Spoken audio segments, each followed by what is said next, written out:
MMR region या संदर्भात ही चर्चा या ठिकाणी उपस्थित केली। आणि जसा मुंबईमध्ये तुफानी पाऊस झाला तशीच पावसासारखी ही चर्चा देखील अशी अतिशय तुफानी अशा पद्धतीनं त्या ठिकाणी बरसताना आपल्याला पाहायला मिळाली। खरं म्हणजे आपण जर बघितलं तर या चर्चेच्या निमित्ताने पावसाचे विषय देखील आले आणि मुंबईमध्ये दरवर्षी मॉन्सूनमध्ये अनेक आपत्तींना मुंबईकरांना सामोरं जावं लागतं। साधारणपणे आपण जर 6 जुलैपर्यंतची आकडेवारी बघितली तर या जुलै महिन्यामध्ये कुलाबा इथे 734 मिलीमीटर आणि सांताक्रूज इथे 856 मिलीमीटर इतका पाऊस पडतो। पण यावेळी 6 दिवसात म्हणजे कंप्लीट पूर्ण जुलै महिन्यातली जी ॲव्हरेज आहे मात्र 6 दिवसामध्ये कुलाब्यामध्ये 882 मिलीमीटर आणि सांताक्रूजला 988 मिलीमीटर पाऊस झाला। म्हणजे संपूर्ण जुलै महिन्याच्या 111% आणि 102% पाऊस हा या ठिकाणी झालेला आहे। आणि केवळ 4 दिवसात झालेला पावसाचा विचार केला तर तो जवळपास 90% पाऊस हा 4 दिवसांमध्ये या ठिकाणी झालेला आहे।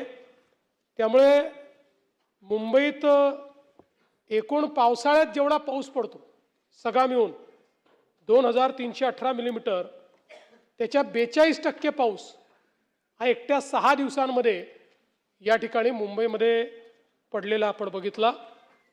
आणि सहज तुलना करायची झाली तर हा दिल्लीच्या संपूर्ण पावसाळ्यापेक्षा 117%, पुण्याच्या 113% आहे, बंगळुरूच्या पूर्ण सीझनमध्ये जो पाऊस पडतो त्याच्या 96% आहे। इतका पाऊस 6 दिवसांमध्ये या मुंबईमध्ये पडलेला आपण बघितला।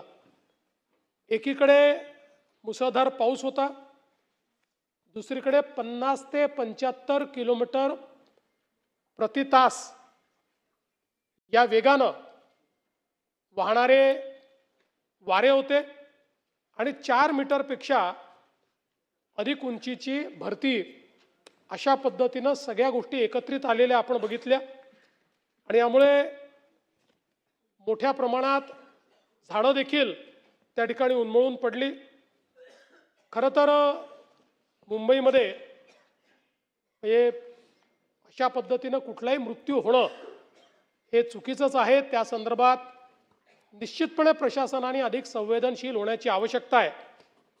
पण आपण जर बघितलं तर साधारणपणे मुंबईमध्ये दुर्दैवाने दरवर्षी 5 मृत्यू ही झाडं पडल्याने होतात।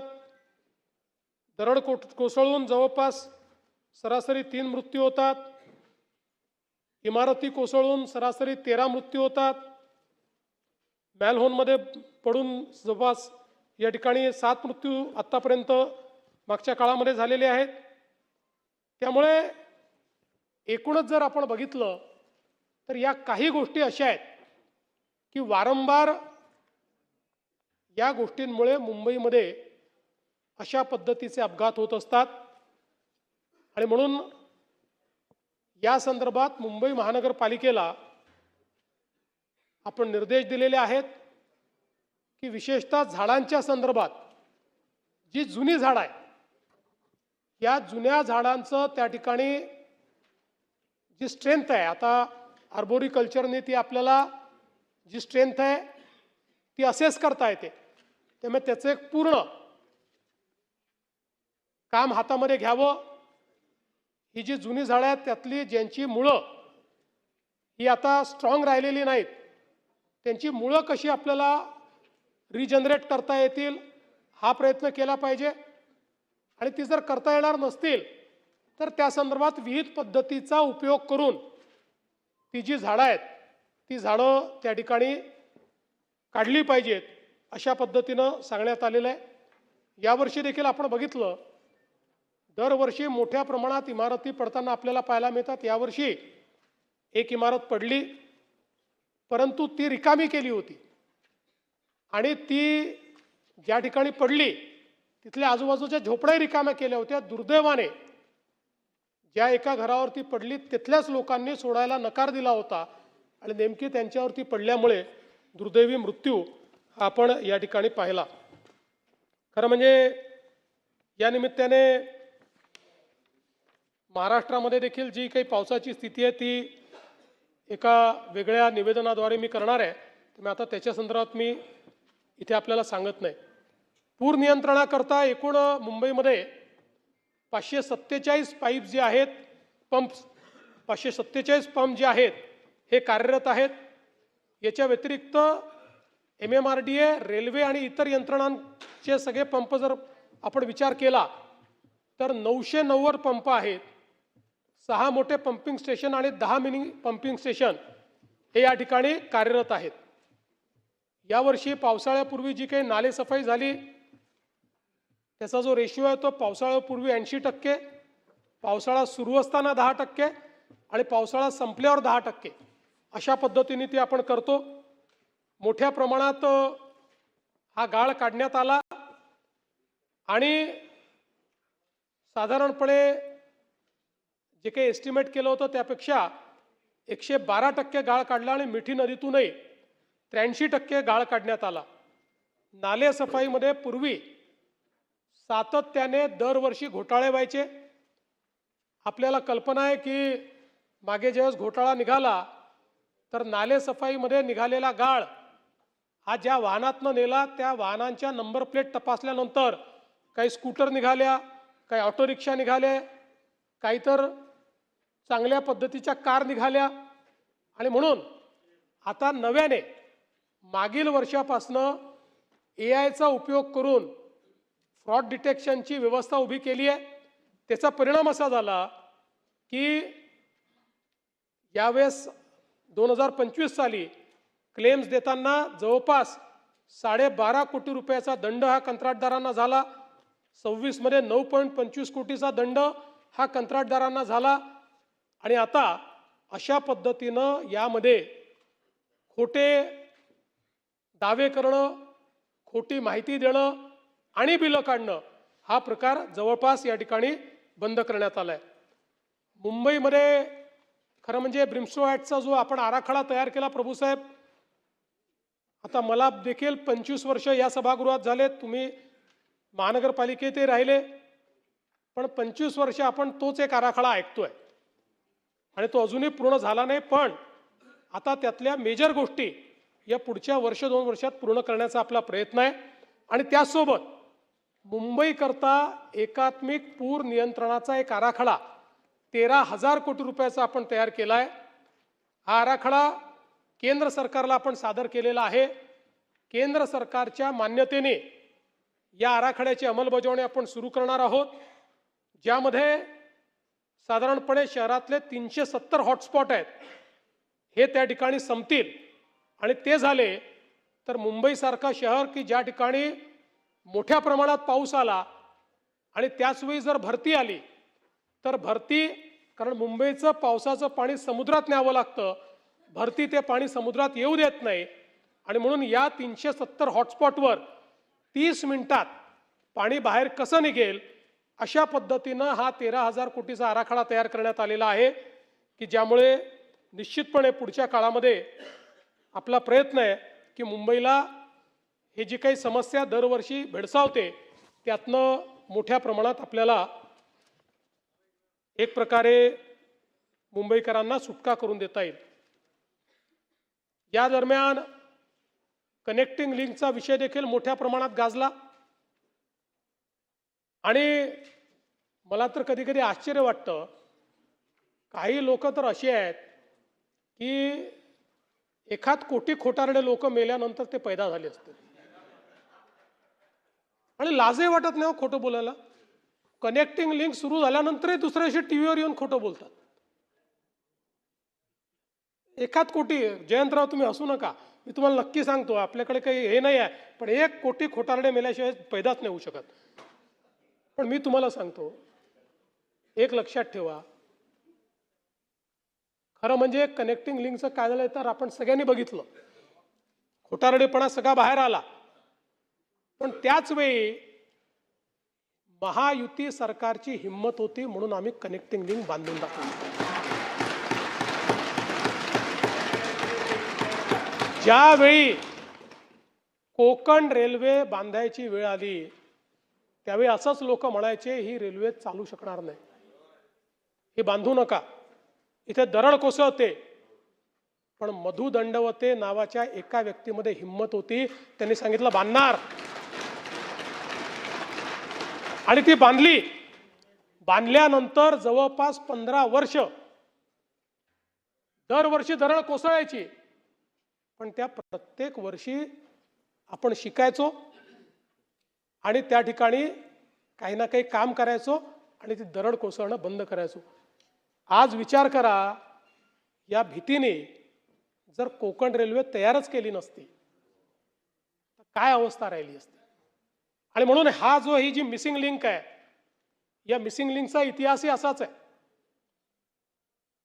ज्यावेळी मागचं आघाडीचं सरकार होतं त्या आघाडीच्या सरकारमध्ये या मिसिंग लिंकच्या संदर्भातला प्रस्ताव तयार झाला आणि त्या सरकारच्या माननीय मुख्यमंत्री महोदयांनी 2 पानी नोट लिहून 14 कारणं सांगून ही मिसिंग लिंक करता येणार नाही अशा पद्धतीनं फाईल बंद केली.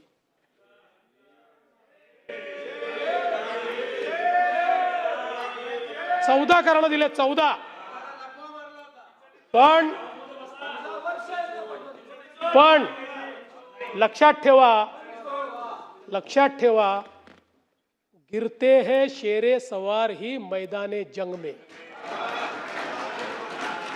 गिरते हैं शेरे सवार ही मैदाने जंग में, वो तिफल क्या गिरे जो घुटनों के बल चले. आणि आम्ही निर्णय केला,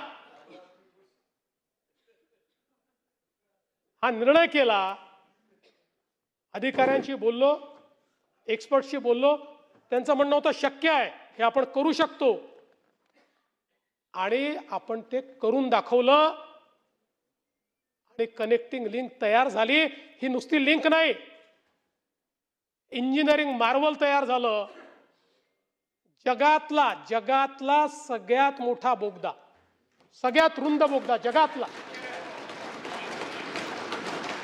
आणि भारतातली सगळ्यात उंच वायाडक्ट, सगळ्यात उंच केबल स्टेड ब्रिज भारतातला, हा आपण त्या ठिकाणी तयार करून दाखवला. जिथे 170 किलोमीटर प्रति तासाचा वारा येतो त्या ठिकाणी आपण ही मिसिंग लिंक तयार केली किंवा कनेक्टिंग लिंक तयार केली. आणि मला अतिशय त्या सगळ्या इंजिनियर्सचं, कॉन्ट्रॅक्टर्सचं, अधिकाऱ्यांचं कौतुक करायचं आहे की ज्यांनी हे इंजिनिअरिंग मार्वल तयार करून दाखवलं. आज त्या एका कनेक्टिंग लिंकमुळे संपूर्ण घाट सेक्शनचे ॲक्सिडेंट संपले, घाट सेक्शनचा ट्रॅफिक संपला, आणि आज आपण पाहू शकतो की घडलं काय, तर त्या ठिकाणी दरड वरून कोसळली, आणि वरून कोसळून जो पाण्याची कमान आहे त्या कमानीवर पडली, ती कमानीचा भाग तुटला आणि दरड खाली पडली, ती त्या ठिकाणी मलबा त्याचा तयार झाला. कुठेही केबल स्टेड ब्रिजला क्रॅक नाही, कुठल्याही बोगद्याला अडचण नाही. उलट लोकांनी तर सांगितलं की बोगद्यामध्ये इमर्जन्सीची बटन दाबल्याबरोबर 3 मिनिटांमध्ये क्रेन आमच्याकडे आली. अनेकांनी सांगितलं बोगदा होता म्हणून आम्हाला त्या ठिकाणी आम्ही वाचलो, पण लगेच पाणी पडतंय आणि असे व्हिज्युअल दाखवणं सुरू केलं की जसं काही कनेक्टिंग लिंकच तुटली. आणि काही लोक ज्यांना तोंडखुरी आहे, आमचा विदर्भातला शब्द आहे,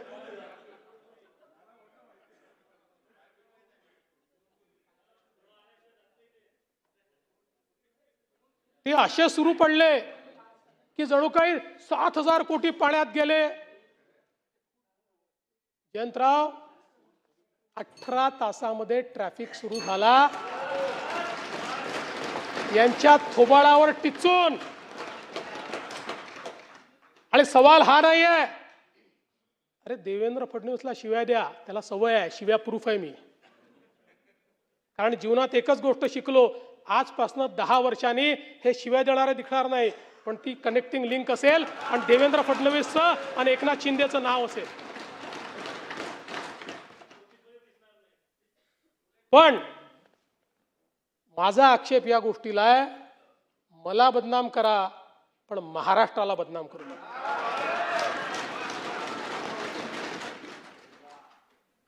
आजमी साहब, हमारे जयंत राव जी ने सही बात कही, जिनको कुत्ता नहीं पहुंचता वो आजकल सोशल मीडिया पर आकर सबको गाली देते हैं, मुख्यमंत्री को भी गाली देते हैं.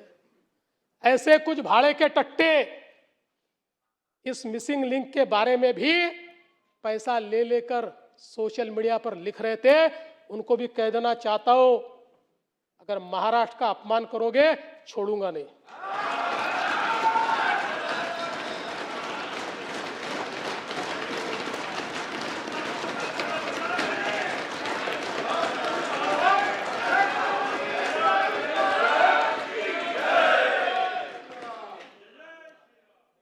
अध्यक्ष महोदय, या घटनेने देखील आपल्याला काही गोष्टी शिकवल्या की पाण्याचा प्रवाह कसा बदलू शकतो, दरड कशी कोसळू शकते.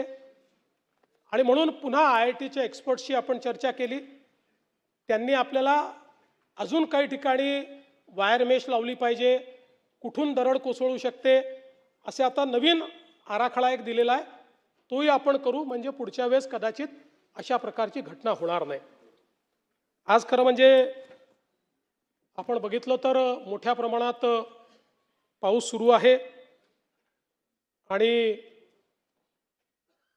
काही लोक तर मला समजतच नाही कुठून काय खाऊन येतात. एक जण असं म्हणाले की आमचं आंदोलन होतं म्हणून मुख्यमंत्र्यांनी सांगितलं नाशिकमध्ये पाऊस पडणार आहे. जाऊ द्या नाना भाऊ, चांगली तुमच्यासारखी माणसं बाजूला झाली की काय होतं.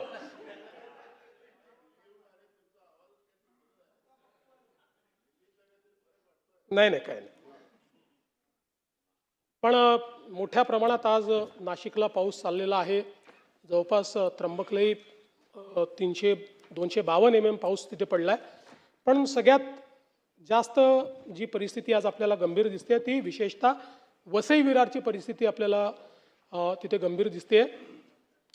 जवळपास रोज 100 mm पेक्षा जास्त पाऊस हा 1 जुलैपासून त्या ठिकाणी चाललेला आहे आणि त्यात 6 जुलैला 325 मिलीमीटर, 7 जुलैला 202 मिलीमीटर आणि जवळपास 72 तासात 672 मिलीमीटर इतका पाऊस त्या ठिकाणी पडलाय. तिथे NDRF आणि SDRF दोन्हीच्या ज्या कंपन्या आहेत त्या ठिकाणी ठेवलेल्या आहेत. सगळ्या मोबाईल कंपन्यांची चर्चा करून, कारण मोबाईलचं नेटवर्कही तिथे गेलं आहे, कारण तो जो मोबाईल कंपनीचं इन्फ्रास्ट्रक्चर आहे ते डॅमेज झालेलं आहे, ते देखील ठीक करण्याचं काम चाललेलं आहे. विशेषतः जे आपलं इलेक्ट्रिसिटीचं इन्फ्रास्ट्रक्चर आहे ते मोठ्या प्रमाणात डॅमेज झालेलं आहे. त्यामुळे काही भागांमध्ये जाणीवपूर्वक लाईन बंद करावी लागलेली आहे, ती आपण लवकर रिस्टोअर करतो आहोत. काही भागांमध्ये इमर्जन्सी अशा पद्धतीनं त्या ठिकाणी आपल्याला काही काम करावं लागणार आहे, ते काम देखील सुरू केलेलं आहे. कोकण क्षेत्रातल्या या सर्व विशेषतः प्रभावित जिल्ह्यांमध्ये तातडीच्या जिल्हाधिकाऱ्यांना आपण निधी देखील दिलेला आहे, कारण काही भागांमध्ये अगदी लोकांना जेवण देण्यापासून देखील काम करावं लागणार आहे. तर त्याकरता जो काही निधी आहे तो निधी देखील या ठिकाणी आपण हा दिलेला आहे. माननीय अध्यक्ष महोदय, या चर्चेच्या दरम्यान अमित साटम यांनी आता मुंबई महानगरपालिकेमध्ये जी काही नवीन पद्धत स्वीकारली आहे त्याचा उल्लेख देखील केला. आणि खरं आहे की या महानगरपालिकेला पारदर्शी बनवण्याचा आमचा प्रयत्न आहे आणि म्हणून 1ली ते 10वी शालेय वस्तूंची खरेदी ही जेम पोर्टलवरनं करण्याचा निर्णय आपण घेतला आणि यामुळे मोठ्या प्रमाणात आपल्याला फायदा झाला. जवळपास 48 कोटी रुपयाची बचत ही त्या ठिकाणी झाली. माहिती तंत्रज्ञान विभागाच्या 8 निविदा या जेम पोर्टलचा वापर केला तर 25 कोटी रुपयाची बचत त्या ठिकाणी झाली आणि वेगवेगळ्या प्रकारे हे जे काही कार्य आज महानगरपालिकेमध्ये चाललेलं आहे त्याच्यामध्ये एक महानगरपालिकेने निर्णय घेतला की हे जे बिनाकारण फुगवलेले टेंडर्स, खूप अबाऊ टेंडर्स 10%, 15%, 20% हे स्वीकारायचे नाहीत. आणि मग या दृष्टीने काही निविदा देखील अशा होत्या की ज्याचा नीट त्या ठिकाणी विचार करून जवळपास 1032 कोटीच्या निविदा या रद्द करण्यात आल्या, ज्यात कॉन्क्रीट रोड होते, ज्यात GFRC सुरक्षा जाळी होती, काही प्राणी संग्रहालयाचे विषय होते की ज्याच्यामध्ये इन्फ्लेटेड अशा प्रकारचे एस्टिमेट्स होते. ते टेंडर या ठिकाणी रद्द केले आणि रस्ते बांधणी दुरुस्ती, इमारत बांधकाम दुरुस्ती, पर्जन्य जलवाहिन्या बांधणी, पूल बांधणी, पाणी पुरवठा, मलनिस्सारण, जलअभियांत्रिकी, दवाखाने, भांडारे या संदर्भात विकास कामाच्या कार्यादेश जे आपण देतो ते आता सॅप प्रणालीच्या माध्यमातून देणं सुरू केलं, जेणेकरून कंप्लीट त्याच्यावर नियंत्रण ठेवता येईल आणि त्याचं रिअल टाईम ऑडिट हे करता येईल.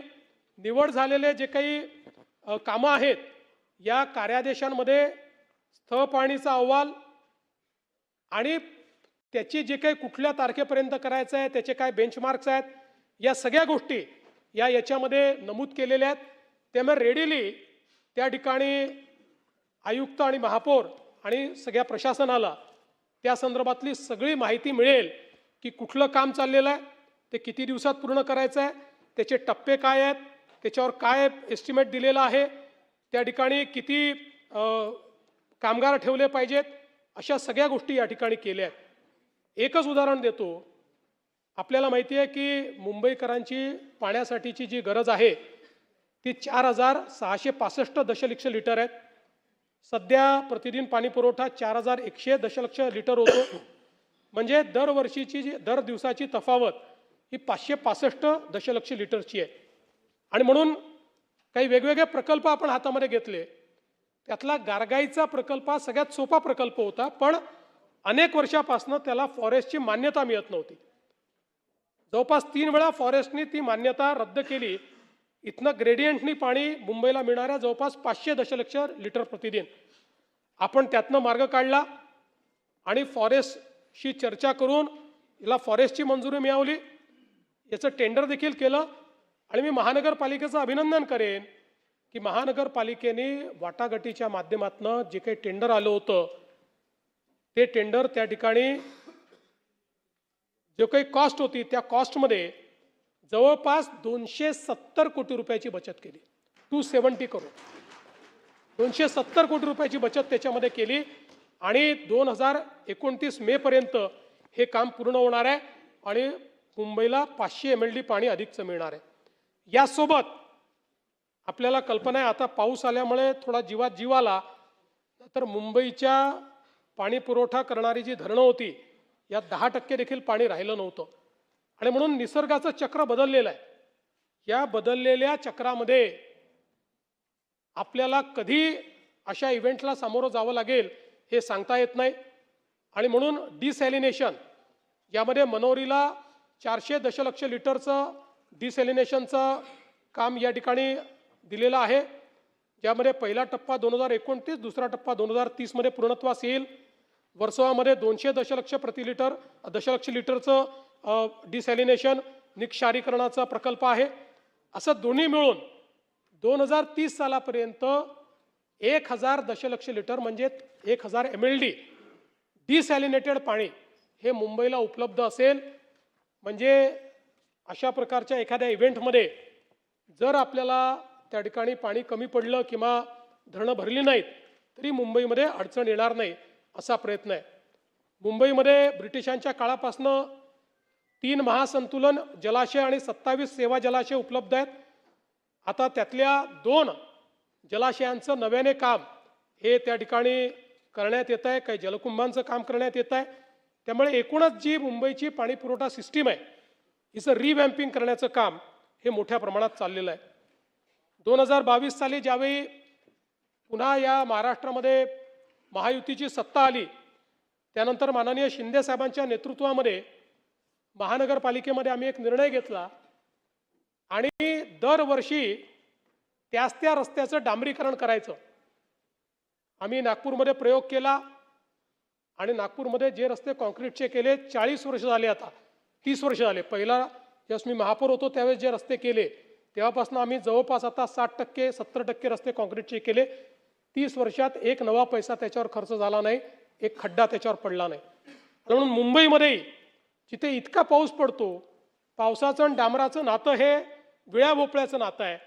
आणि म्हणून खऱ्या अर्थाने इथे कॉन्क्रीट रोडची आवश्यकता होती आणि म्हणून मुंबईच्या रोडच्या कॉन्क्रिटीकरणाचा निर्णय आपण घेतला. 2 टप्प्यांमध्ये आपण याचं काम सुरू केलं. जवळपास रस्त्यांची लांबी ही 2050 किलोमीटर आहे. त्यापैकी 1200 किलोमीटरचं काम हे पूर्वी त्या ठिकाणी पूर्ण झालं होतं आणि जवळपास आत्ता नव्याने आपण 575 किलोमीटरचं काम पूर्ण केलं आणि 138 किलोमीटरचं काम सुरू आहे. म्हणजे जवळपास हा प्रकल्प पूर्ण झाल्यानंतर 1200 किलोमीटरपैकी 1913 किलोमीटर 1200 नाही 2050 किलोमीटरपैकी 1913 किलोमीटरचे रस्ते म्हणजे 95% रस्ते हे मुंबईमध्ये कॉन्क्रीटचे रस्ते असतील, ज्याच्यावर आपल्याला खड्डे पडणार नाही, वारंवार त्या ठिकाणी काम करावं लागणार आहे. टप्पा 1 मध्ये 89% काम झालेलं आहे. डिसेंबर 2026 पर्यंत 1ची मुदत आहे. टप्पा 2 मध्ये 73% काम झालं आहे, ज्याची नियोजित मुदत ही मे 2027 आहे. दोन्ही टप्पे मिळून 81% प्रगती आहे आणि मे 2027 पर्यंत हे दोन्ही प्रकल्प पूर्ण करण्याचा आमचा प्रयत्न आहे. याचा परिणाम काय आहे तर 2023 मध्ये आपल्याला रस्त्याचे खड्डे, मुंबईतल्या रस्त्याचे खड्डे बुजवण्याकरता 203 कोटी रुपये लागले होते. 24 मध्ये ते 164 कोटी झाले, 25 मध्ये ते अजून कमी 97 कोटी झाले आणि 2026 मध्ये फक्त 45 कोटी रुपये लागले. म्हणजे 203 कोटीवरनं आपण 45 कोटीवर आलेलो आहोत आणि पुढच्या काळात याहीपेक्षा कमी पैसा आपल्याला लागेल. आणि अर्थातच मुंबईमध्ये रस्ते की खड्डे वगैरे असे काही जे काही आपल्याला पूर्वी बातम्या पाहायला मिळायच्या, बहुतांश मार्गांवर अशा बातम्या आपल्याला त्या ठिकाणी पाहायला मिळणार नाही. आपल्याला कल्पना आहे की अनेक उड्डाणपुलाची कामं या ठिकाणी आता सुरू आहेत, जी अंतिम टप्प्यात आहेत. जे फ्लायओव्हर भायखळा येथील वाय ब्रिजशी जोडण्यासाठी केबल स्टेड फ्लायओव्हर आहे, आपण जर जाताना बघत असाल तर आता अंतिम टप्प्यामध्ये तो आहे. महालक्ष्मी रेल्वे स्थानकाजवळ रेल्वे रुळाजवळ केबल स्टेड ब्रिज आहे. बोरीवली येथील कोरा केंद्र उड्डाणपूल केबल स्टेड तंत्रज्ञानावर या पुलाचा विस्तार चाललेला आहे. अंधेरीतील जेव्हीपीडी जंक्शन जुहू सर्कल उड्डाणपूल, मालाडमधील मडबेट आणि अंधेरीतील वर्सोवा यांना जोडणारा मड वर्सोवा केबल स्टेड पूल, ज्याच्यामुळे खूप मोठी फेरी ही त्या ठिकाणी वाचणार आहे, वेळही वाचणार आहे आणि ट्रॅफिकही मोठ्या प्रमाणात कमी होणार आहे. माहीममध्ये सेनापती बापट मार्ग ते वांद्रे पूर्व उड्डाणपूल, ABS मार्गावरील कुर्ला पश्चिममधील कल्पना टॉकीज ते घाटकोपर पश्चिमेतील पंकेशा बाबा दर्ग्यापर्यंतचा उड्डाणपूल, घाटकोपर मानखुर्द लिंक रोडला सायन पनवेल हायवेवरील T जंक्शनशी जोडणारा फ्लायओव्हरचे जे आर्म्स आहेत ते आर्म्स त्या ठिकाणी आपण तयार करतो. पश्चिम द्रुतगती मार्गावरील रेल्वे उड्डाणपुलाचं रुंदीकरण चाललेलं आहे. गोरेगाव मुलुंड हा जो काही आपला या ठिकाणी जोड रस्ता आहे, टनेल आहेत, ज्याच्यामुळे 90 मिनिटाचा वेळ हा 25 मिनिटाला येणार आहे. ईस्ट वेस्ट कनेक्टिव्हिटीमध्ये आपल्याला माहिती आहे की ठाणे आणि बोरिवली आणि गोरेगाव ते मुलुंड ह्या 2 कनेक्टिव्हिटी अशा होत आहेत की ज्याच्यामुळे या मुंबईमध्ये ईस्ट वेस्ट कनेक्टिव्हिटीचा जो एक मेजर प्रॉब्लेम आहे तो पूर्णपणे आपण दूर करू, ज्यातनं मोठ्या प्रमाणात आपले रस्ते जे आहेत ते या ठिकाणी डिकंजेस्ट होतील. यासोबत आपल्याला कल्पना आहे की मुंबईचा 60% ट्रॅफिक हा वेस्टर्न एक्सप्रेसवेवरनं जातो. वेस्टर्न एक्सप्रेसवेला डिकंजेस्ट करण्याकरता आपण त्या ठिकाणी प्रयत्न सुरू केला. आता आपला कोस्टल रोड बांद्र्यापर्यंत आलाय. बांद्रा वर्सोव्याची लिंक आपण तयार करतोय. वर्सोव्याची लिंक पुढे चारकोप दहिसर करत उत्तनपर्यंत जाणार आहे आणि मी स्वतः त्या संपूर्ण मार्गाची पाहणी केली. अतिशय वेगानं काम चाललं आहे मला या गोष्टीचा आनंद आहे की या प्रकल्पातल्या सगळ्या अडचणी आम्ही दूर केल्या, सगळ्या परमिशन्स मिळवल्या. काही परमिशन्स करता सर्वोच्च न्यायालयात जावं लागलं, सर्वोच्च न्यायालयात जाऊन त्या परमिशन्स मिळवल्या. त्यामुळे आता या संपूर्ण नॉर्थ कोस्टल रोड जो 100% आपल्या वेस्टर्न एक्सप्रेसवेला डिकंजेस्ट करणार आहे, अशा प्रकारच्या या नॉर्थ कोस्टल रोडला आता कुठल्याही परमिशनची अडचण नाही. याचं काम अतिशय चांगल्या पद्धतीनं त्या ठिकाणी सुरू आहे.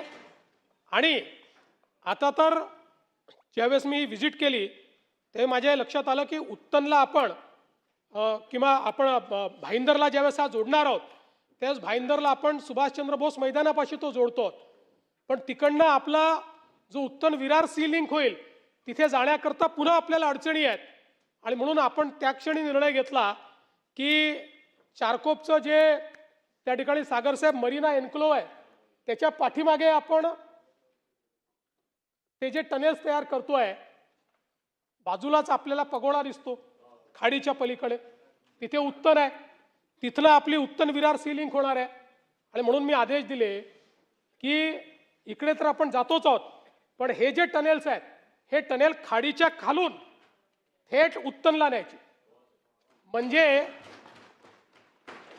आपल्या नरिमन पॉइंटपासनं विरारपर्यंत, म्हणजे नरिमन पॉइंटपासनं भाईंदरपर्यंत आणि उत्तनपासनं विरारपर्यंत पूर्ण सिग्नल फ्री कनेक्टिव्हिटी ही या ठिकाणी प्राप्त होईल. उद्या जेव्हा आपण कोरेला नवीन एअरपोर्ट तयार करू, आपण दक्षिण मुंबईतनं विरारच्या नवीन एअरपोर्टला देखील 50 मिनिटात पोहोचू शकू. अशा पद्धतीनं याची रचना आपण त्या ठिकाणी केलेली आहे. मुंबईकरता मल्टीमॉडल कनेक्टिव्हिटी आपण करतो. BKC कनेक्टर जो आहे तो यू शेप फ्लायओव्हर ऑक्टोबर 2027 पर्यंत आपला तो पूर्ण होणार आहे. यामुळे अटल सेतूकडे जाणाऱ्या वाहनांसाठी सुलभता येईल आणि सायनकडनं येणाऱ्या आणि मुंबईकडे जाणाऱ्या जे काही वाहनं आहेत यांनाही स्वतंत्र रॅम्प्स आपण देतो आहोत, ज्याच्यामुळे मला असं वाटतं की हे कंजेशन जे आहे हे मोठ्या प्रमाणात आपण त्या ठिकाणी कमी करू शकू. पार्किंगचा एक प्रश्न सातत्याने सगळ्यांनी मांडला आणि तो महत्त्वाचा प्रश्न आहे. यामध्ये वरळी बहुमजली रोबोटिक कार पार्किंग G+23 एकूण 640 कार आणि 112 दुचाकीची क्षमता असलेलं एक आपण पार्किंग प्लाझा तयार करतो. ए विभागामध्ये भूमिगत रोबोटिक कार पार्किंग 4 बेसमेंट खाली जाऊन ते आपण काम करतो. आणि याच्या व्यतिरिक्त एकूण 27 भूमिगत पार्किंग संदर्भातले प्रस्ताव हे प्राप्त झाले आहेत. सल्लागाराची नियुक्ती केली जाते.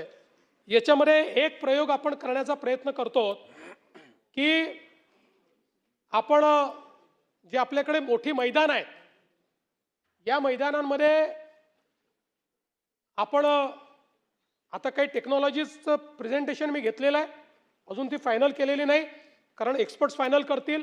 पण प्रयत्न असा आहे की उदाहरणार्थ दाखल इथलं कुठले आपण ओव्हल मैदान म्हणा, पलीकडचं क्रॉस मैदान म्हणा, यातल्या 25% भागामध्ये काम सुरू करायचं, आत जायचं आणि संपूर्ण बांधकाम आत करायचं. पहिले वरची स्लॅब पूर्ण करून मैदान क्लिअर करायचं. मैदान जसं आहे तसं राहिलं पाहिजे आणि त्याच्या आतमध्ये पार्किंग झालं पाहिजे. अशा पद्धतीच्या टेक्नॉलॉजीज काही देशांमध्ये आलेल्या आहेत.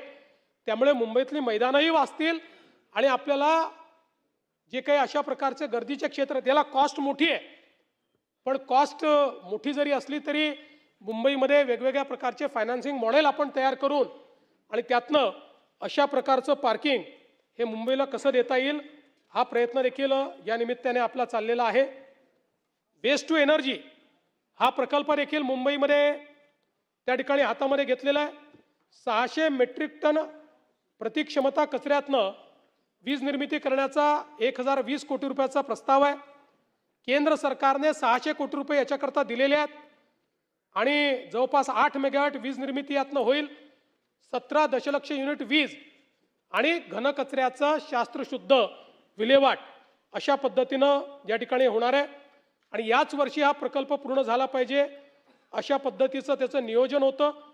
मात्र युद्धजन्य परिस्थितीचा काही फटका पडला त्यामुळे जूनच्या ऐवजी डिसेंबरपर्यंत हे आपण पूर्ण करणार आहोत. आणि याच्यासोबत अजून कचरा आपल्याकडे आहे त्याच्यावर एक नवीन वेस्ट टू एनर्जीचा प्रकल्प हा हाती घेण्याचं काम आता महानगरपालिका या ठिकाणी करणार आहे. आपल्याला माहिती आहे की मुंबईमध्ये ज्यावेळी कोविड झाला आणि कोविडच्या काळामध्ये ज्यावेळेस आपण हॉस्पिटल बेड्सचा विचार केला त्यावेळी असं लक्षात आलं की मुंबईच्या लोकसंख्येच्या तुलनेमध्ये हॉस्पिटल बेड्स मुंबईला उपलब्ध नाही आहेत आणि म्हणून साधारणपणे अगदी मिनिमम बेंचमार्कला जायला देखील 8,000 बेड्स हे त्या ठिकाणी मुंबईमध्ये असावेत अशा पद्धतीची रचना करणं गरजेचं होतं. यामध्ये काही नवीन प्रकल्प हातामध्ये घेण्यात आले. लोकमान्य टिळक रुग्णालय 1368 रुग्णशय्या आणि अतिदक्षता कक्षात 293 रुग्णशय्यांची वाढ, नायरमध्ये परत 290 रुग्णशय्यांची वाढ, उपनगरीय रुग्णालयांमध्ये सध्या 3,254 आणि विशेष रुग्णालयात 1,819 रुग्णशय्या आहेत. एकूण पुनर्बांधणी आणि नवीन प्रकल्पाच्या माध्यमातून या ठिकाणी हे प्रकल्प पूर्ण झाल्यानंतर 3,000 नवीन बेड्सची भर पडेल आणि मुंबईमध्ये ही बेड्सची संख्या 8,056 एवढी होईल जो आपला बेंचमार्क आहे. पण याच्यानी आपलं काम होणार नाही. याच्यामध्ये 10,000च्या वर आपण गेलं पाहिजे जर आपल्याला ग्लोबल बेंचमार्ककडे जायचं असेल तर. त्याही दृष्टीने पुढचा जो काही प्लॅनिंग आहे ते प्लॅनिंग करणं सुरू आहे. आता मुंबईमध्ये HMIS प्रणाली अशा पद्धतीनं तयार केली आहे की सगळ्या रुग्णालयांचा डेटा हा एकमेकाशी जोडण्यात आलेला आहे आणि त्यातनं केस पेपर, उपचारांची माहिती, आजाराचा पूर्व इतिहास, कुठल्याही पेशंटचा कुठल्याही रुग्णालयात गेल्यानंतर त्या ठिकाणी त्याला तो प्राप्त करून घेता येईल अशा पद्धतीची याची रचना करण्यात आली आहे. आज मुंबईमध्ये घरांचा प्रश्न जो आहे तो देखील अत्यंत महत्त्वाचा आहे. विशेषतः काही वेगवेगळ्या पद्धती आपण या ठिकाणी केलेल्या आहेत ज्यामध्ये स्वयंपुनर्विकास असेल. ही एक अत्यंत महत्त्वाकांक्षी योजना आपण सुरू केली. प्रवीण दरेकरजी यांच्या समितीने एक रिपोर्ट दिला. त्या रिपोर्टच्या आधारावर आपण काही कन्सेशन्स दिले आणि आज जवळपास 1600 प्रपोजल स्वयंपुनर्विकासाचे हे त्या ठिकाणी प्राप्त झालेले आहेत. 58 गृहनिर्माण संस्थांना देकारपत्र दिलेली आहेत. 41 संस्थांना नाहरकत प्रमाणपत्र मिळाली आहेत. 6 संस्थांची भोगवटा प्रमाणपत्र देखील जारी झालेली आहेत आणि 13 संस्थांना व्याज माफी देखील आपण दिली आहे. यात सगळ्यात महत्त्वाचं जर काही घडलं असेल, मी स्वतः गेलो होतो. 25-25, 30-30 मजली इमारती तयार होत आहेत. स्वयंपुनर्विकासामध्ये 400 फुटामध्ये राहणारा व्यक्ती बिल्डरकडे गेला असता तर 600 फूट मिळालं असतं. स्वयंपुनर्विकासामुळे 1200-1400 स्क्वेअर फूट त्याला मिळालं. म्हणजे जो मुंबईकर आहे, मराठी माणूस आहे, याला या योजनेमुळे स्वतःचं हक्काचं मोठं घर हे प्राप्त करून घ्यायला आज मोठ्या प्रमाणात त्याचा फायदा होतोय. माळाच्या अंतर्गत क्लस्टर विकास, समूह पुनर्विकास हे आपण सुरू केलं. अभ्युदयनगर काळा चौकी असेल, PMGP जोगेश्वरी पूर्व EPC असेल, मोतीलाल नगर गोरेगाव असेल, कामाठीपुराचा पुनर्विकास असेल अमीन भाई, GTB नगरचा पुनर्विकास असेल, SVP नगरचा अंधेरी पश्चिमचा असेल, आदर्श नगर वरळी असेल, वांद्रे रिक्लेमेशन, आरामनगर, रामकृष्ण नगर खार, ओल्ड MHB बोरीवली, हे जुन्या वसाहती आहेत. या वसाहतीमध्ये कुठल्या व्यवस्था उरलेल्या नाहीत, जुनी छोटी घरं आहेत आणि म्हणून हा एक नवीन पद्धत आपण आणली की ज्याच्यामध्ये विकासक स्वतः म्हाडा आहे आणि CNDवर त्या ठिकाणी आपण काम देतो. म्हणजे मालकी कोणाला देत नाहीये, बिल्डरला मालकी देत नाहीये. तर म्हाडा आपल्या प्रकल्पामध्ये जसा कॉन्ट्रॅक्टर अपॉइंट करते तसा CND करता, म्हणजे कन्स्ट्रक्शन अँड डेव्हलपमेंट करता त्या ठिकाणी व्यक्ती नेमते आहे. त्यामुळे त्याचा जो मेजर फायदा आहे हा म्हाडाला मिळतोय, तिथे रहिवाशांना मिळतोय. आपल्याला माहिती आहे की मोतीलाल नगरमध्ये ज्यांना 800 चौरस फूट हे नियमाप्रमाणे देणं देय होतं, नियमाप्रमाणे 800 चौरस फूट, त्यांना 1600 चौरस फूट कार्पेट हे देण्याचा निर्णय आपण केलेला आहे. असंच या सगळीकडे अभ्युदय नगरला आपल्याला माहिती आहे, इतक्या मोठ्या प्रमाणात त्या ठिकाणी देखील त्यांची जी मागणी होती ती मागणी आपण त्या ठिकाणी पूर्ण केलेली आहे. आणि ह्या सगळ्या वसाहती, मला अतिशय आनंद आहे, ज्या जुन्या मुंबईकरांचा उल्लेख आपण करतो, ज्यांनी मुंबईला मुंबईची ओळख मिळवून दिली, मुंबईची संस्कृती ज्यांनी जपली, जशी BDD चाळ होती तशाच ह्या सगळ्या एक एक कॉलनीचा आपण विचार केला आणि एकूण या माध्यमातनं जवळपास 30,000 घरांचा पुनर्विकास या कॉलनीच्या माध्यमातून होतोय. 30,000 कुटुंबांना या ठिकाणी नव्यानं चांगलं मोठं घर आपण त्या ठिकाणी देतो. आणि त्यातनं म्हाडाला, म्हणजे त्यांना घरं मिळतील ती वेगळी, म्हाडाला 13,000 घरं मिळतील जी परत म्हाडा लोकांना देईल. आणि विक्रीच्या सदनिका 65,000 तयार होणार आहेत. म्हणजे एकूण 1,08,000 सदनिका यातनं तयार होणार आहेत. वर्षानुवर्ष आपण जे सांगत होतो, आता अभ्युदय नगरमध्ये तर 20 वर्षात कित्येक नगरसेवक हे अभ्युदय नगराच्या विकासाच्या मुद्द्यावर निवडून आले, पडले, पण विकास नाही झाला. पण आज ती परिस्थिती या मुंबईमध्ये आलेली आपण निश्चितपणे पाहतो. आज बोरिवली इथे चारकोप, गोरे, प्रतीक्षानगर, सायन इथे संक्रमण सदनिकांचा पुनर्विकास सुरू आहे, ज्यातनं 2,40,500 सदनिका या आपल्याला त्या ठिकाणी उपलब्ध होणार आहे. आणि यात वेगवेगळ्या पद्धतीनं आपण जे काम सुरू केलं आहे, विशेषतः आता MMRचा जो ग्रोथ हब आहे, म्हणजे नुसतं मुंबई नाही तर MMRचाही विचार आपण करतो. त्यामध्ये म्हाडाने 2030 सालापर्यंत 7,82,433 घरांचं उद्दिष्ट ठेवलं आहे, ज्यामध्ये 2,39,124 घरांची निर्मिती ही सुरू आहे आणि 5,43,309 घरांचं नियोजन हे वेगवेगळ्या टप्प्यांवर आहे. यासोबत 33/5 मध्ये 30,311 घरं, त्यानंतर DCPR 33/7 मध्ये 1,13,623 घरं आणि 33/9 मध्ये 27,761 घरं यांचं काम हे प्रगतीपथावर आहे. याशिवाय आपल्याला कल्पना आहे BDD चाळ पुनर्निर्माण, गिरणी कामगार गृहनिर्माण योजना, SRA, PMGP, आता मी सगळं सांगत नाही, यामध्ये मोठ्या प्रमाणात काम चाललं आहे. कामाठीपुरासारखा एक अतिशय डिफिकल्ट अशा पद्धतीचा आपण प्रकल्प हातामध्ये घेतला आहे. 8,001 एवढ्या भाडेकरूंचं पुनर्वसन करायचं आहे. 8 एप्रिल 26 रोजी विकासकाची नियुक्ती झाली आहे आणि त्याचंही काम आपण करतो. उपकर प्राप्त ज्या इमारती आहेत या जवळपास 12,552 इमारती आहेत आणि 90,000 भाडेकरू आहेत. जवळपास या ठिकाणी यापैकी आपल्या नवीन कायदा झाल्यानंतर आता त्याचा पुनर्विकास सुरू झालेला आहे. 2,676 नाहरकत प्रमाणपत्र दिलेली आहेत. 1,033 योजना पूर्ण झालेल्या आहेत. 30,000 लोकांना त्याचा लाभ मिळालेला आहे. आणि आता काही बाबतीत उच्च न्यायालयाची स्थगिती आल्यामुळे पुन्हा सुप्रीम कोर्टमध्ये आपण गेलेलो आहोत. यासोबत धारावी, खरं म्हणजे आपल्याला कल्पना आहे की धारावी हा एक अत्यंत महत्त्वाचा अशा प्रकारचा प्रकल्प आहे. अनेक लोकांना असं वाटतं की धारावीमध्ये खूप मोठी जागा आहे आणि खूप गोष्टी त्या ठिकाणी अगदी करणं सोपं आहे. पण सगळं मिळून जर धारावीचं क्षेत्र आपण बघितलं तर या क्षेत्रापैकी बिल्डेबल क्षेत्र हे केवळ 104 हेक्टर आहे, बाकी बिल्डेबल नाही. आणि मग या ठिकाणी जे काही बांधकाम होणार आहे या बांधकामामध्ये पहिल्यांदा 95 million square feet 95 million square feet इतकं रिहॅबचं बांधकाम करायचं आहे.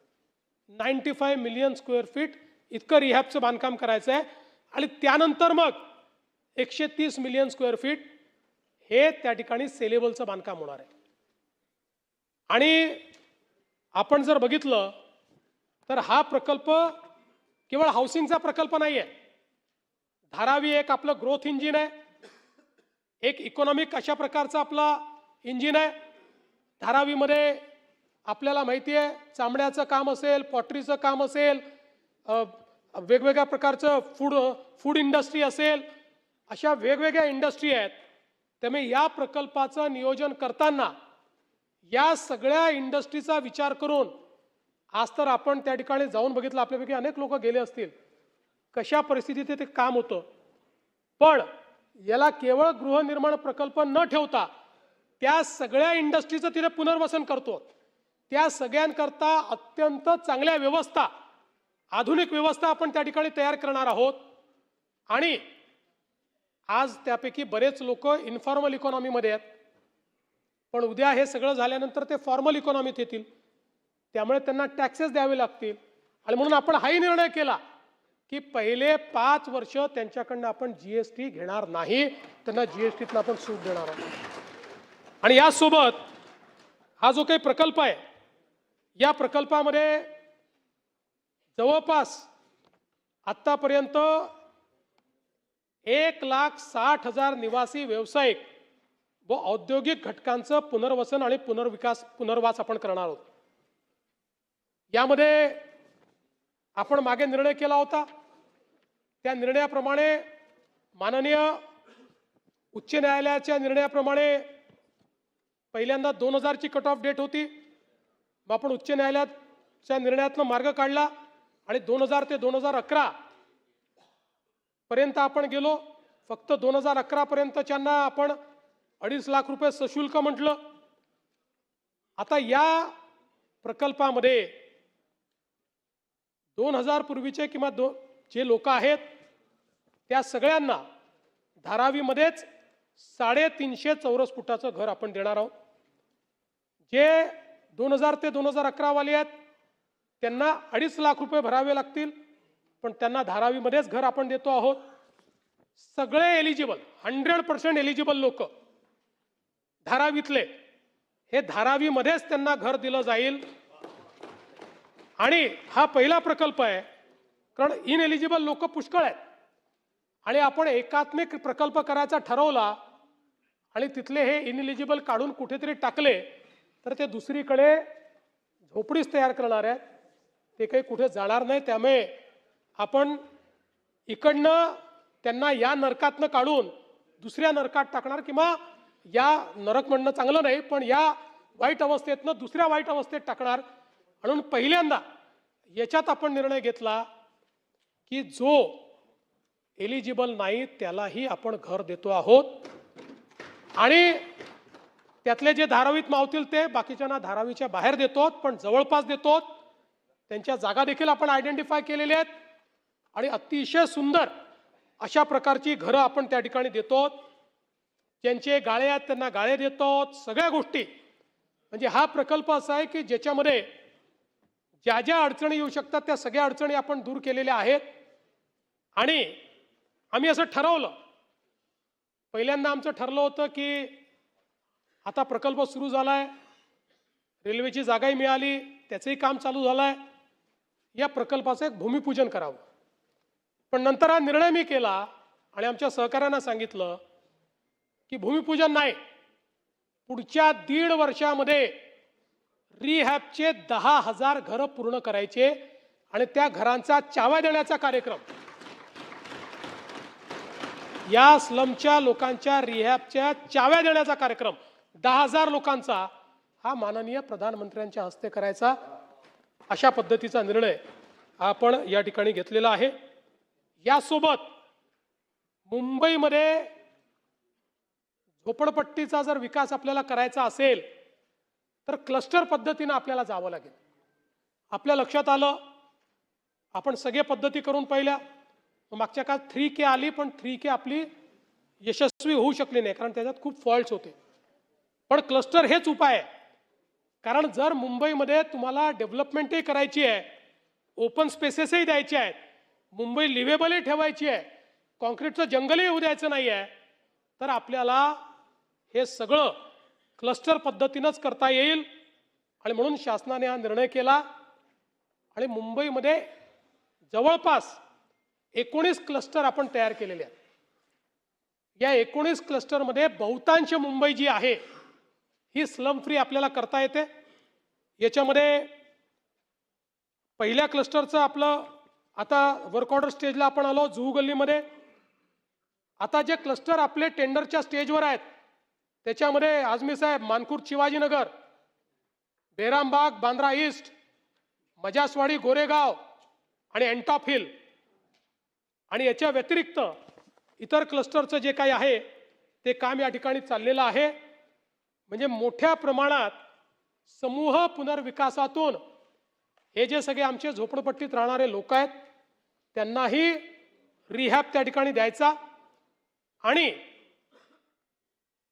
कॉन्क्रीटचं जंगल न होऊ देता काही स्पेसेस या त्या ठिकाणी निर्माण करायच्या, अशा पद्धतीनं हे काम आपण या ठिकाणी हातामध्ये घेतलेलं आहे. मुंबई महानगरपालिकेने काही बेस्ट प्रॅक्टिसेस सुरू केल्या आहेत. विशेषतः मुंबई महानगरपालिकेच्या ठेवींच्या संदर्भात खूप चर्चा होते, त्याच्यावर नंतर येतो. पण या ठेवीची जी गुंतवणूक आहे तो एक बिझनेस आहे. त्यामुळे यातही पारदर्शिता आणण्याचं काम आपण केलं आणि मुदत ठेवीची गुंतवणूक ऑनलाईन प्रणालीने आता होईल. बँका बीड करतील. जो सर्वोच्च व्याजदर देईल, म्हणजे ठरलेल्या मेजर बँका आहेत त्या, कुठली बँक नाही, जो सर्वोच्च व्याजदर देईल त्या बँकांना त्या ठिकाणी या ठेवी मिळणार आहेत. याचा फायदा असा होतोय की आता जे व्याजदर मिळत आहेत याच्यामुळे जे काही लॉंग टर्म व्याज आहे त्यात जवळपास 250 कोटी रुपये जास्त महानगरपालिकेला मिळतील. माय बीएमसी मार्ग तक्रार निवारण प्रणाली तयार केली आहे की ज्याच्यामध्ये तक्रारींचं कार्यक्षम व्यवस्थापन, सतत निरीक्षण आणि विहित मुदतीत निराकरण करण्याचा प्रयत्न आहे. व्हॉट्सॲप एक चॅटबॉट तयार केला आहे. 1916 ची हेल्पलाईन तयार केली आहे आणि ज्या तक्रारी समाज माध्यमांवर येतात त्याचंही केंद्रीकृत संकलन, वर्गीकरण, परीक्षण आणि निराकरण या संदर्भातली ही एक व्यवस्था आता मुंबई महानगरपालिकेने तयार केली आहे. त्यामुळे कोणी तक्रार केली तरी कुठल्या ना कुठल्या लेवलला त्या तक्रारीचं निदान झालं पाहिजे. आणि एवढंच नाही तर तक्रारदाराला आपला अभिप्राय देखील नोंदवता येतो. तक्रारीचं निवारण झाल्यानंतर त्याला विचारलं जातं की तुम्ही किती मार्क द्याल, किती गुणवत्ता आहे, वेळेत झाली का. सगळं काही एकदम चांगलं झालं असं मी म्हणणार नाही, पण ही जी पद्धत आहे या पद्धतीमुळे खूप मोठ्या प्रमाणात त्या ठिकाणी फायदा होणार आहे. दुसरं, पारदर्शिता आणण्याच्या या संपूर्ण प्रयत्नांमध्ये आपण तंत्रज्ञानाचा चांगला उपयोग करतो, ज्यामध्ये संपूर्ण शहराचं डिजिटल ट्विन तयार करण्याचं काम सुरू केलेलं आहे. या डिजिटल ट्विनच्या माध्यमातून विस्तृत भौगोलिक माहिती संकलित केली जाते. 500 चौरस किलोमीटर क्षेत्राची एरियल फोटोग्राफी, लायडर सर्वेक्षण, 3300 किलोमीटरचे टेरेस्ट्रियल लायडर सर्वेक्षण, 900 किलोमीटरचं मोबाईल लायडर सर्वेक्षण आणि 360 डिग्री पॅनोरामिक प्रतिमा संकलित करून 25 चौरस किलोमीटर क्षेत्राचे. एक ब्रेकिंग न्यूज समोर येते. पिंपरीत एक इमारत कोसळलेली आहे. इमारतीखाली येऊन 14 जण अडकल्याची शक्यता वर्तवली जाते. तर अग्निशमन दल घटनास्थळी दाखल झालंय. मोशी कचरा डेपोजवळ ही घटना घडलेली आहे. 2 मजली इमारत या ठिकाणी कोसळलेली आहे. आताची एक अत्यंत धक्कादायक बातमी समोर येते. पिंपरी चिंचवडमधून ही बातमी आहे. पिंपरीत इमारत कोसळलेली आहे. इमारतीखाली 14 जण अडकल्याची शक्यता सध्या वर्तवली जाते अशी प्राथमिक माहिती समोर येते. तर अग्निशमन दल या ठिकाणी दाखल झालेला आहे आणि मोशी कचरा डेपोजवळ 2 मजली इमारत कोसळल्याची बातमी सध्या समोर येते. अत्यंत धक्कादायक बातमी आहे. पिंपरीत इमारत कोसळलेली आहे आणि या इमारतीखाली येऊन 14 जण अडकल्याची माहिती सध्या समोर येते. घटनास्थळी अग्निशमन दल दाखल झालेला आहे. रेस्क्यू ऑपरेशन सुरू आहे.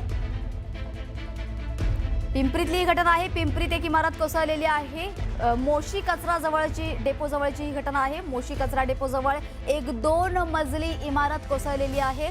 आणि या इमारतीखाली 14 जण अडकल्याची शक्यता सध्या वर्तवण्यात येते.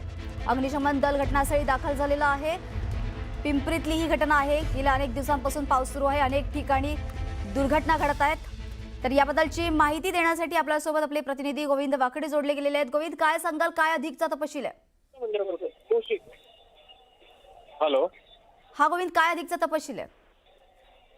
अर्थातच मोठी घटना असल्याची माहिती मिळते. पोलीस घटनास्थळी तिथे पोहोचतायत. पिंपरी चिंचवड शहरातील भोसरी जो परिसर आहे तिकडे मोशी या परिसरामध्ये ही घटना घडल्याची प्राथमिक माहिती मिळते. जी रहिवाशी इमारत होती ती कोलमडली आणि त्याखाली काही लोक जे आहेत ते अडकल्याची माहिती मिळते आहे. थोड्या वेळापूर्वीच ही घटना घडली, परंतु पिंपरी चिंचवड शहरातील मोशी जो कचरा डेपोच्या शेजारी असलेल्या ज्या इमारती आहेत, अर्थातच बफर झोन असल्यामुळे इथे बांधकामाला परवानगी नव्हती. त्यानंतरही या इमारती उभारल्या गेल्यात का, हे बांधकाम अनधिकृत होतं का, या सगळ्या संदर्भातली माहिती जी आहे ते प्रशासनाकडनं घेतली जाते. तुर्तास मोशी परिसरातील जे पोलीस दल आहे तिथे घटनास्थळी पोहोचतं आहे आणि अर्थातच मागील 3 दिवसांपासून जी मुसळधार पाऊस जे या परिसरात पडतोय त्यामुळेच जमीन खचली आहे का अशी शक्यता व्यक्त केली जाते. पिंपरी चिंचवड शहरातील हा मोशी परिसर आहे जिथे ही दुर्घटना घडल्याची माहिती आपल्याला मिळते. थोड्याच वेळात याचे सगळे जे डिटेल आहेत ते पोलीस आयुक्त विनय कुमार चौबे यांच्याकडनं दिले जाणार आहेत. तुर्तास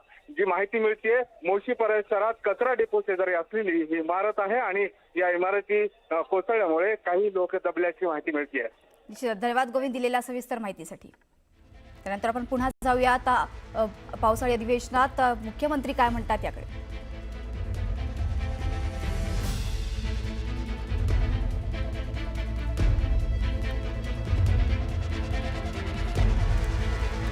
तर आपण पाहू शकतो पिंपरीतली ही घटना आहे. पिंपरीमध्ये एक दुमजली इमारत पडलेली आहे, कोसळलेली आहे आणि या कोसळण्यामध्ये 14 जण अडकल्याची शक्यता वर्तवण्यात येते. अग्निशमन दल घटनास्थळी दाखल झालेलं आहे. रेस्क्यू ऑपरेशन लवकर सुरू होईल. मात्र या ठिकाणी सध्या तरी 14 जण अडकल्याची शक्यता वर्तवली जाते. पिंपरीतली ही धक्कादायक घटना आहे. याबद्दल अधिकची माहिती देण्यासाठी आपले प्रतिनिधी वैभव सोनावणे आपल्याशी जोडले गेलेले आहेत. वैभव, काय अधिकचे माहिती आहे? 14 जण सध्या अडकल्याची माहिती आहे. काय तुमच्याकडे अधिकची अपडेट? मोशीचा पिंपरी चिंचवड महानगरपालिकेचा जो वेस्ट टू एनर्जी प्रकल्प आहे कचरा डेपो जवळचा, तिथल्या आदर्शनगरमध्ये या वेस्ट टू एनर्जी प्रकल्पाची जी प्रशासकीय इमारत आहे तिच्यावरती कचऱ्याचा डोंगर जो आहे तो या पावसाच्या पाण्यामुळे घसरून खाली आलेला होता आणि त्यामुळे ही इमारत जी आहे ती कोसळली आहे. या इमारतीच्या कोसळून साधारणपणे 10 ते 15 कर्मचारी जे आहेत ते ढिगाऱ्याखाली अडकलेत अशी माहिती आता मिळते आपल्याला. 1 ते 2 जणांचा याच्यामध्ये मृत्यू झाला असल्याची प्राथमिक शंका व्यक्त केली जाते. अग्निशमन दलाचे अधिकारी जे त्यांनी हाय अलर्ट देत संपूर्ण पिंपरी चिंचवड मधले जेवढे गॅस कटर आणि इतर कटर्स आहेत ते सगळे घटनास्थळी बोलवलेले आहेत. त्या ठिकाणी लोकांना रेस्क्यू करायचं काम जे आहे ते सुरू करण्यात आलेलं आहे. आपत्ती व्यवस्थापनाची टीम सुद्धा, एनडीआरएफची टीम सुद्धा तिथे पोहोचलेली आहे. मात्र पावसामुळे हा सगळा प्रकार झालाय असं प्राथमिक दृष्ट्या सांगितलं जाते. अजूनपर्यंत अधिकृत माहिती जी आहे ती अग्निशमन दलाकडून येऊ शकलेली नाही. 2 जणांचा जीव गेल्याची शंका व्यक्त केली जाते. तर 10 पेक्षा जास्त लोक जे आहेत ते अजूनही या ढिगाऱ्याखाली अडकले असण्याची शक्यता व्यक्त केली जाते. वेस्ट टू एनर्जी हा कचरा प्रकल्प जो आहे, कचरा डेपो जो आहे मोशीचा पिंपरी चिंचवड महापालिकेचा, तिथे ही दुर्घटना घडली आहे अशी माहिती मिळते. काय प्रशासनाचे कोणी अधिकारी त्या ठिकाणी आलेत का? तिकडे पाहणी करण्यासाठी कोणी आलंय का? अग्निशमन दलाचे जवान जे आहेत ते घटनास्थळी पोहोचलेले आहेत. त्यांच्याबरोबर एनडीआरएफ आणि इतर जवानांना पाचारण करण्यात आलेले आहे रेस्क्यू टीम्सला. ते घटनास्थळी मदतीचं कार्य जे आहे ते सुरू आहे. निश्चितच आपण बघू शकतो मोशीमध्ये ही घटना घडलेली आहे. मोशी डेपो जवळ ही घटना घडलेली आहे. तिथे 2 मजली एक इमारत कोसळलेली आहे. वैभव, या ठिकाणी किती लोक आणखी अडकण्याची शक्यता आहे? रेस्क्यू ऑपरेशन कधीपर्यंत पूर्ण होईल? काय अधिकची माहिती दिली जाते तिथल्या रेस्क्यू टीम कडून किंवा अग्निशमन दलाकडून? अर्ध्या तासापूर्वी हा सगळा प्रकार जो आहे तो अग्निशमन दलाला कळवण्यात आलेला होता. म्हणजे साधारण 1:50 हा फोन जो आहे तो अग्निशमन दलाला आला होता आणि हे फार पटकन होईल आपण हे सांगणार.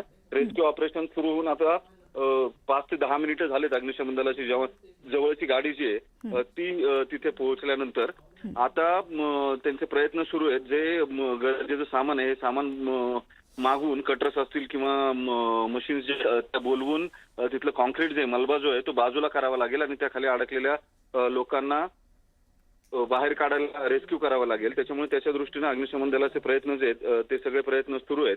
आता प्रत्यक्षात परिस्थिती जी आहे ती नेमकी किती गंभीर आहे, कशाच्या मदतीनं या लोकांना मलबा बाजूला केला जाईल किंवा यांना बाहेर काढलं जाईल याची माहिती मिळणं अवघड आहे. निश्चितच रेस्क्यू ऑपरेशन जे आहे ते काही वेळापूर्वी सुरू झालंय असं अशी माहिती जी आहे ती अग्निशमन दलाच्या कंट्रोल रूमनं दिलेली आहे. निश्चितच धन्यवाद वैभव दिलेल्या सविस्तर माहितीसाठी. आपण पाहू शकतो पिंपरीतली घटना आहे. कोण विकताय, काय किंमत आहे, या सगळ्या गोष्टी आजपर्यंत कोणालाही माहिती नाही.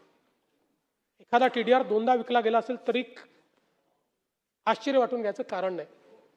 आणि म्हणून आता सगळा TDR हा TDR केलाय. आता हे जे आपलं फिजिकल सर्टिफिकेट आहे ते कामाचं नाही, ते तर ठीक आहे, ते तुम्ही घ्या. सगळा TDR TDR केलाय आणि आता TDR एक्सचेंज तयार केलाय. जसं शेअर म्हणजे हर्षद मेहताचा घोटाळा का झाला, तर तो याकरता झाला की शेअर ऑफलाईन विकता यायचा. त्यानंतर शेअरचं सगळं ट्रेडिंग हे ऑनलाईन झालं. आता एक्सचेंजवर national stock exchange, Bombay stock exchange याच्यावर ऑनलाईन विक्री करावी लागते. तसं आता TDR एक्सचेंज तयार केलेलं आहे. त्यामुळे TDR आणि TDRची खरेदी विक्री देखील या एक्सचेंजवरच करावी लागेल. ती फिजिकल विक्री तुम्हाला करता येणार नाही.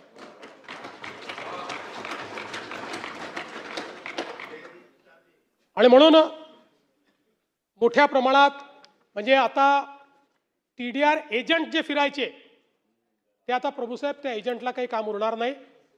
त्यांचं कुठलंही आता हस्तक्षेप याच्यात असणार नाही. अशा प्रकारची व्यवस्था या ठिकाणी केली आहे.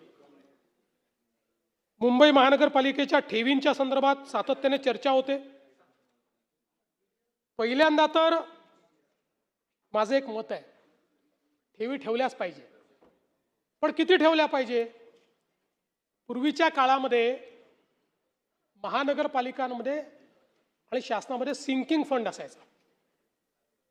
हा सिंकिंग फंड कशा करता, तर अडचणीत आल्यानंतर आपण घेतलेलं जे कर्ज आहे त्याचं सर्व्हिसिंग करता आलं पाहिजे. आपल्याला अत्यावश्यक गोष्टी ज्या आहेत त्या अत्यावश्यक गोष्टींकरता सिंकिंग फंड असायचा. आज महानगरपालिकेमध्ये ह्या ज्या काही ठेवी आहेत त्या किती असल्या पाहिजेत. माझं स्वतःचं मत आहे की या ठेवी एका लिमिटपर्यंत असल्या पाहिजे. उरलेले पैसे हे कामामध्ये गुंतवले पाहिजे. आज तुम्ही बघा, महानगरपालिकेला त्यांच्या ठेवीवर रेट ऑफ इंटरेस्ट किती मिळतो, 3%. आता ज्या लॉंग टर्मच्या ठेवी आहेत तिला 3%, 3.5% शिवाय कोणाला इंटरेस्ट नाही, 4%. आणि इन्फ्लेशनचा रेट किती आहे, ॲव्हरेज 7% समजा. म्हणजे या ठेवींवर दरवर्षी ठेवींची किंमत 4%ने आपण कमी करतोय.